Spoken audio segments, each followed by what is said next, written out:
Yesterday were the largest protests in recent memory, and they were pretty amazing.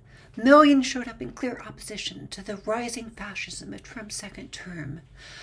And you would hope this would make a difference. But unless a protest physically prevents or forces change, its impact is largely a result of media spin. So let's see how the New York Times covered the protest. Here is their webpage the morning after it. Ned Rasnikoff writes on Blue Sky, "For sure, some of the media outlets are downplaying the protest because they align with Trump. But I think an even bigger factor is how media elite journalists have a patrician disdain for the idea that politics can happen in the streets and not just the CNN green room." I think his assessment is correct. Fox and its ilk have always lied, and their biases are out in the open. CBS, ABC, and the Washington Post are clearly compromised because of recent pressure, with CBS News now being run by an unqualified right-wing hack.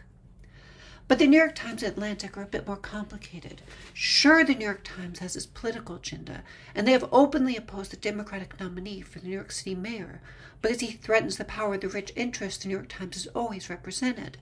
But that doesn't explain Trump and why they got him elected with their Hillary email coverage, why they refuse to treat any scandal as serious as they treat Hillary's emails, and why they have never ever covered a protest in a way that treated it as serious. Think of how a huge protest could be covered, with larger than normal banners saying "America demands an end to fascism," or any other bold statement that would make the protest feel like it was part of the media narrative, not just some silly thing to put on the back page and treat like it should have no effect. Because whether a protest has an impact or not is completely dependent on media coverage. Think of the Tea Parties. Often the right-wing protests are covered much more as a serious story than left-wing protests.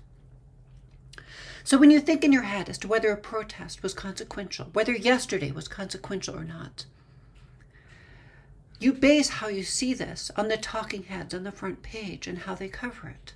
Just realize that they are not covering the impact of the protest. They are determining the impact of the protest. A protest means something if they say it means something. Trump seems immune from scandal because the major media outlets don't follow up and treat any corrupt or illegal act he does in the way the media would cover scandals for anyone else. He isn't magically immune. The media makes him immune.